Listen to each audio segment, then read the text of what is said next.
Perkenalkan, nama saya Gregorius Pradianus Gado, dalam Guru Penggerak Angkatan ke-11. Pada saat ini saya akan mengerjakan tugas koneksi antar materi, kesimpulan, dan refleksi modul 1.1. Tujuan pembelajaran khusus: peserta mampu membuat kesimpulan dan refleksi pengetahuan dan pengalaman baru yang dipelajari dari pemikiran Ki Hajar Dewantara. Koneksi antar materi dalam modul 1.1. Ki Hajar Dewantara melibatkan berbagai aspek pemikiran dan kontribusinya terhadap pendidikan di Indonesia. Berikut adalah beberapa poin penting yang dapat saya refleksikan sebagai bahan koneksi antar materi.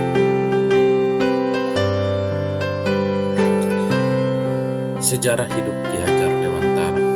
Memahami latar belakang kehidupan Ki Hajar Dewantara, termasuk nama aslinya, Raden Mas Suwardi Suerjaningrat, dan perannya dalam pergerakan nasional serta pendidikan.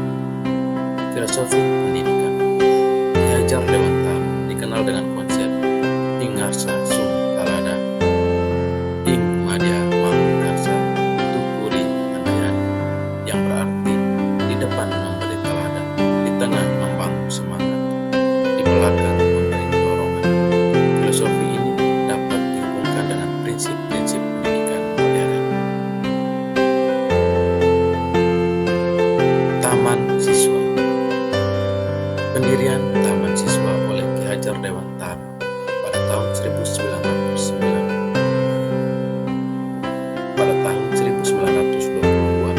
sebagai bentuk perlawanan terhadap sistem pendidikan kolonial Belanda. Taman Siswa menekankan pendidikan yang merdeka, bermoral, dan berbudaya. Peran dalam pergerakan nasional. Keterlibatan Ki Hajar Dewantara dalam Budi Utomo dan kegiatan pergerakan nasional lainnya yang menunjukkan bagaimana pendidikan dan perjuangan kemerdekaan saling terkait. Pengaruh dalam sistem pendidikan nasional. Dampak pemikiran Ki Hajar Dewantara terhadap sistem pendidikan nasional Indonesia, termasuk konsep pendidikan yang berbasis budaya dan kebangsaan. Ajaran kebudayaan dan kebangsaan. Pengajaran yang menekankan pentingnya kebudayaan lokal dan nasional dalam pendidikan, serta peran pendidikan dalam membentuk karakter. Kritik terhadap sistem kolonial. Pandangan kritis Ki Hajar Dewantara terhadap sistem pendidikan kolonial dan upayanya untuk mengembangkan sistem pendidikan yang lebih inklusif dan relevan bagi rakyat Indonesia. Kesimpulan.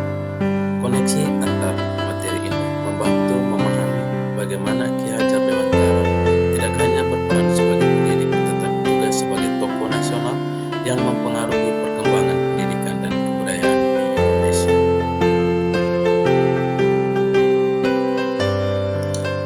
Pertanyaan tematik. Apa yang Anda percaya tentang murid dan pembelajaran di kelas sebelum Anda mempelajari modul 1.1? Apa yang berubah dari pemikiran atau perilaku Anda setelah mempelajari modul ini? Apa yang dapat segera Anda terapkan lebih baik agar kelas Anda mencerminkan pemikiran Anda? Yang pertama, murid dan pembelajaran di kelas sebelum saya mempelajari modul 1.1, yaitu keyakinan tentang murid. Peran pasif. Murid cenderung dianggap sebagai penerima informasi pasif yang harus mendengarkan dan menyerap pengetahuan dari guru. Kedua, kebutuhan seragam. Semua murid memiliki kebutuhan dan gaya belajar yang seragam, sehingga pendekatan pengajaran yang seragam dapat digunakan untuk semua. Tiga, penilaian berbasis hasil akhir. Penilaian terhadap murid seringkali lebih fokus pada hasil akhir atau nilai ujian daripada proses belajar yang mereka jalani. 4. Ketergantungan pada guru. Murid sangat tergantung pada arahan dan bimbingan guru untuk memahami materi pelajaran. Ki pendekatan tradisional. Pembelajaran di kelas didominasi oleh pendekatan tradisional seperti ceramah dan pengajaran langsung dari guru kepada murid. Kedua, kurikulum yang kaku. Kurikulum yang kaku dan tidak fleksibel yang harus diikuti secara ketat oleh semua murid. Ketiga, fokus pada akademik. Pembelajaran lebih berfokus pada aspek akademik dan kognitif dengan sedikit perhatian pada aspek sosial, emosional, dan moral. 4. Pengajaran berbasis buku teks. Buku teks menjadi sumber utama dan seringkali satu-satunya sumber belajar bagi murid. Perubahan persepsi setelah mempelajari modul 1.1 Ki Hajar Dewantara. Perubahan dalam pemikiran, pandangan tentang peran guru. Sebelumnya, guru mungkin dilihat sebagai sumber utama pengetahuan dan pengarah utama dalam proses belajar. Setelah, guru dipandang lebih sebagai fasilitator dan pembimbing yang mendukung kemandirian murid, memberikan teladan, membangun semangat, dan memberi dorongan sesuai dengan prinsip Ingasa Sung Terada, Ing Madya Mangkarsa, dan Puri Handayani. Fokus pada pengembangan holistik. Sebelum, pendidikan mungkin lebih berfokus pada aspek kognitif dan akademik semata. Setelah, ada kesadaran yang lebih besar tentang pentingnya pengembangan holistik yang mencakup aspek emosional, sosial, moral, dan spiritual, serta akademik. Pentingnya konteks budaya dalam pendidikan.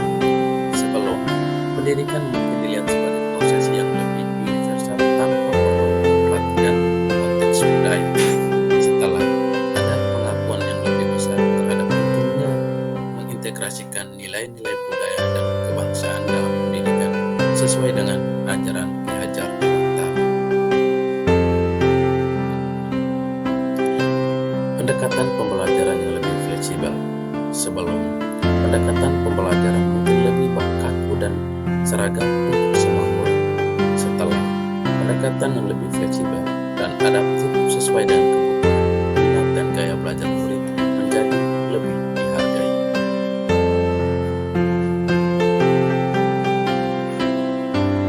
Perubahan dalam perilaku. Menerapkan prinsip-prinsip KHD dalam pengajaran.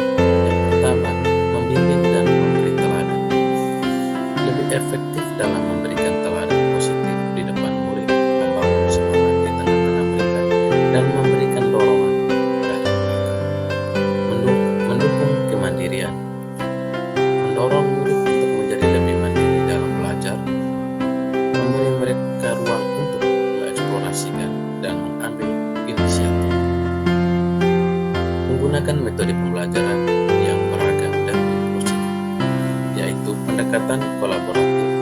Lebih sering menggunakan pendekatan kolaboratif seperti diskusi kelompok dan proyek kelompok untuk mendukung partisipasi aktif. Dan yang berikut, pembelajaran kontekstual, menerapkan proyek dan kegiatan yang relevan dengan konteks kehidupan nyata murid. Mereka melihat hubungan antara apa yang dipelajari dengan dunia sekitar mereka.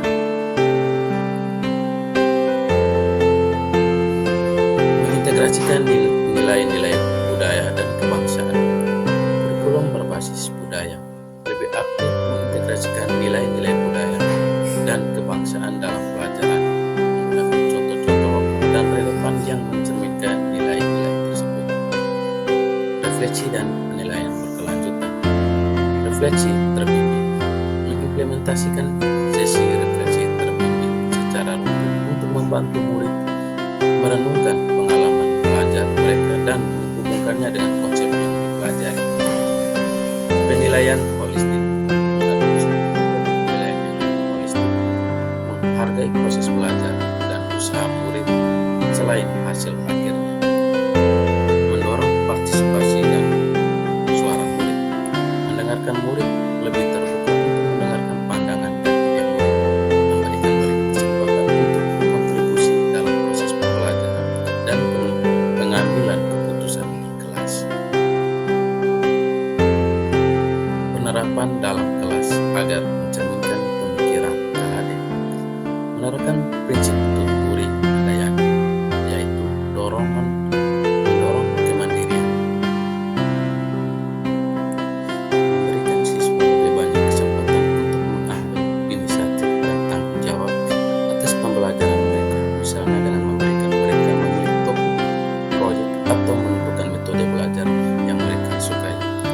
Fasilitasi diskusi dan kolaborasi, menggunakan pendekatan pembelajaran yang memungkinkan siswa bekerja dalam kelompok, berdiskusi, dan saling membantu. Menggunakan metode pembelajaran kontekstual, proyek berbasis masalah, merancang proyek yang relevan dengan kehidupan nyata siswa seperti memecahkan masalah di komunitas lokal atau mengerjakan proyek yang berhubungan dengan lingkungan sekitar. Pembelajaran di luar kelas, mengajak siswa untuk belajar di luar kelas melalui kunjungan lapangan atau kegiatan outdoor yang relevan dengan kurikulum. Mengintegrasikan nilai budaya dan kebangsaan, pengajaran berbasis budaya lokal, menggunakan contoh cerita dan kegiatan yang mencerminkan nilai-nilai dan budaya lokal, misalnya membahas tokoh-tokoh sejarah lokal atau melakukan kegiatan yang melibatkan seni dan budaya setempat. Kegiatan kebangsaan, melibatkan siswa dalam kegiatan yang memupuk rasa kebangsaan dan cinta tanah air seperti upacara bendera, peringatan hari nasional, atau proyek sejarah tentang perjuangan kemerdekaan. Memfokuskan pada pengembangan holistik, pendidikan karakter, mengintegrasikan pengajaran nilai-nilai moral dan etika dalam setiap mata pelajaran, menggunakan cerita, drama, atau diskusi tentang situasi etis untuk membantu siswa mengembangkan karakter yang kuat.